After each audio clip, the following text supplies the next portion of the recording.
Okay, we're going to get started. We're running a little behind here, but that's okay because I'm not going to do a lot of talking today. It's a little hard to believe, I realize, but all of the COVID symptoms are gone, but one of the after effects is laryngitis, and so my voice is okay right at the moment, but if I talk for an entire 45 minutes, then I will not be able to preach a sermon for 25 to 30 minutes after that. So what we're going to do today is I'm going to do just a little bit of class to get us to where we need to be, to then show a video that I've got. I pulled this off of YouTube. It's a guy named Mottel Baleston, who's actually a Messianic Jew, talking about some of the, we've been talking about the Hasmonean Dynasty, a period of time when the Jews were in control of their own territory near the beginning of near the end of the 2nd century BC. And what he's going to be talking about is some of the developments, the social and religious developments that took place during that period of time, and kind of talking about it from a Jewish perspective. I don't know how many of you are familiar with Messianic Jews, but a Messianic Jew is someone who is a person of Jewish descent and perhaps of Jewish faith who is converted to Christianity. And so in many ways, he is very much like the 1st century church in Jerusalem would have been, which would have been made up of Messianic Jews. People who were Jews to start with, who converted to Christianity. And that would include people like Peter and Paul and all of the 12 apostles for that matter, all of those guys. And so I don't know whether he is still a practicing Jew or not. I know from his beard that he at least maintains some Jewish customs, you'll see. But whether he still practices any aspects of Judaism, I don't know. But he is definitely a Messianic Jew. But he's going to be talking about some of the societal changes that happened during the Hasmonean period that are some of the biggest transitions from the end of the Old Testament to the beginning of the New Testament. But before we do that, I wanted to briefly get us back to where we were last week and then talk briefly about a few other things in that mix, and then we'll get the video started. So we've been looking at what's called the Hasmonean Dynasty, but that begins with the Maccabean Revolt, the revolt against the Seleucid Greeks who had been oppressing the Israelites or the Jewish people during the period of time when, after Alexander the Great had conquered most of the known world and it had split into 4 different Greek sub-republics. The Seleucids were the ones that controlled the area around Syria all the way over into Babylon. The other major power from the Greek standpoint was the Ptolemies, who were the Greeks that were down in Egypt. And so in the Maccabean Revolt, the guy who started was a guy named Mattathias. He had 5 sons, and 3 of those sons ended up leading parts of the revolt. The final one to lead part of the revolt was Simon Tassi, and Simon Tassi was able to get to ultimately lead the Judean people, the Jews, to be exempted from the Seleucid taxes. And once you're exempted from taxes, you're pretty much on your own. That's usually sort of the last holdout of control that a conquering nation is going to have. And then Jerusalem and Beth Zur, which were the 2 big cities that had major Seleucid or Greek garrisons in them, were returned to Jewish control in 142 and 141 BC. And Simon was elected high priest. Interestingly enough, he was elected, even though this rebellion was against the Greek way of doing things, he was elected by a Greek-type election, where the people of Jerusalem voted, basically, and made him the high priest. And ultimately, he is able to secure Roman recognition of the Jewish state in 139 BC. So he is able to do all these different things. And eventually, what he does is he takes on the name Nasi, which means prince or president. Now, he doesn't call himself a king, but he does call himself a prince. This is interesting because he is now, or also ethnarch, which means governor. What has happened now is the Hasmoneans, he is from the family of the Hasmoneans. The Hasmoneans have now become both the high priest, which is somewhat unusual because even though they are descended from Aaron, they are not the family that traditionally has had the priesthood. The last high priest in the Old Testament was Zadok, and Zadok is of a different lineage from Aaron than the Hasmoneans are, but the Hasmoneans have assumed the high priesthood, and now they've also assumed governmental control, and they've been calling themselves prince as opposed to king, but nevertheless they are operating as the government.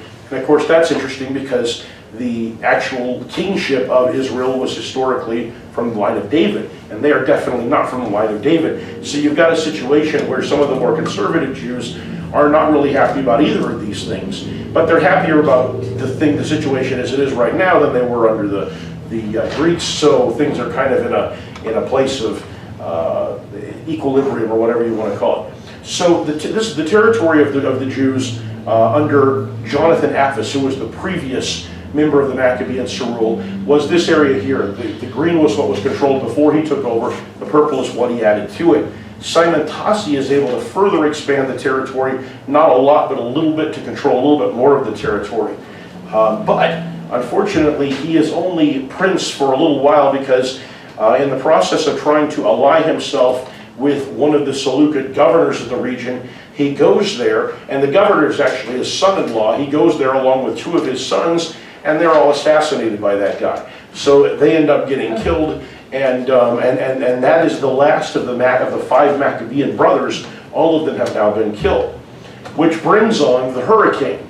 And when I refer to the hurricane in this case, I'm not talking about ruined Hurricane Carter, a boxer who was wrongly convicted of murder in 1967. Rather, I'm talking about a guy by the name of John Hyrcanus. And really, the name Hyrcanus doesn't mean hurricane, but it sounds so much like it. Between the Hammer, who was Simon Maccabee, and John Hyrcanus, they got some cool last names going on here. But John Hyrcanus takes over. He is Simon's third son, the one who didn't go to the meeting, and thus survives. They tried to assassinate him at the same time. He won that little battle, and so he ends up taking over.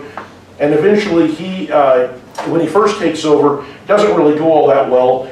In fact, a new king of the Seleucid kingdoms, Antiochus Sidetes, comes in and conquers and besieges Jerusalem, and successfully takes Jerusalem from him. And because he doesn't want to give up the city, basically Antiochus says, we're going to tear down the walls, we're going to raise the temple, we're going to kind of go back to the situation. And he strikes a bargain with him where he will give him a bunch of money, 3,000 talents of gold, which he got by robbing the tomb of David. So not the best way to do it, but nevertheless, he gives him 3,000 talents of gold, plus he offers to be his general, or one of his generals, in a war against the Parthians, which is a group that's coming from the north and the east of the Seleucid kingdom. He goes out and serves as his general, and he is able to successfully serve as his general in what's called the Eastern Seleucid campaign. So for a couple of years, he runs the guy's battles, and he's quite successful. In fact, it's probably during this time that he gets the nickname, or the name Hyrcanus, because Hyrcanus, or Hyrcana, is one of the areas that he conquers. So, near the end of the Seleucid campaign, though, Antiochus Sidetes dies. So John immediately leaves the battlefield, heads back to Jerusalem, where things are kind of in shambles, because there's no ruler, there's no high priest, and the whole system is kind of breaking down, because the people are they're very unhappy with him for having basically sold out the kingdom in a way, and by raiding David's tomb to pay for this ransom, it looked really bad. But he's able to go back and in a short period of time consolidate the government again. He's able to forge treaties with both Rome and Egypt sometime in the 120s. And then once he has the treaty with Egypt and Rome, and there's another civil war going on between the different people in Seleucid Greece. They're all fighting back and forth between two different lineages. Because they're busy doing that, he's able to conquer Samaria. He's able to conquer the Transjordan, which is the area to the east of the Jordan River, the area that the three tribes of Manasseh and two others used to occupy. And he's able to conquer Edom. When you say Rome, do you mean Rome, or is that Greek? No, I mean Rome. Well, by this time, and we won't talk about Rome until the next lesson, but by this time, Rome has become the ascendant power to the point where none of the four Greek kingdoms can really stand up against Rome. In fact, two of them have already been conquered by Rome. And so when he allies himself with Rome, he's allying himself with the guy who's, if he's not the biggest kid on the block, he's rapidly getting that way. So he allies himself with Rome. Now, one of the things that he does when he conquers Edom is that he forces the Edomites, well, first of all, when he conquers Samaria, he destroys the Samaritan temple because the Jews didn't like that there was a temple that wasn't their temple. And then when he conquers the Edomites, he forces them to convert to Judaism, which is something that has never been done before. The Jews never forced anybody, even under Moses' law, they were supposed to kill everybody, but if they left anybody alive, they weren't required to convert them. The people could choose to convert if they wanted to, but they were never forced to do that. So he forces the Edomites to convert to Judaism, and the main reasons he does that are political and practical. Because number one, once he converts them to Judaism, now they're on the hook for the tithe and for certain taxes that were only applicable to Jews. And number two, he can now conscript them into the armed forces, and he needs all the army he can get for the things that he's doing here. But eventually he ends up conquering, so this was the land that was left to him by his father, Simon Tassi. By the time he gets done, he has more than doubled the size. In fact, he's almost tripled the size of the land that the Jews control. And so he's been very successful, and he was very successful and is remembered very well. And the big thing that we have here is he is the first official member of the Hasmonean Dynasty. This is when we transition from it's a rebellion, the Maccabean Rebellion or Revolt, to now this is a dynasty, now this is a king, or he's operating like a king. Now he's still calling himself prince, but he is operating, and he is also the high priest as well, but he is now conquering independently. So this is now the Hasmonean Dynasty, the Hasmonean kings. That's where we're going to stop here, and I'm going to start this video that we'll watch. And as I said, this is a guy who is speaking from a Jewish Christian perspective, and it's actually a very interesting video that I came across.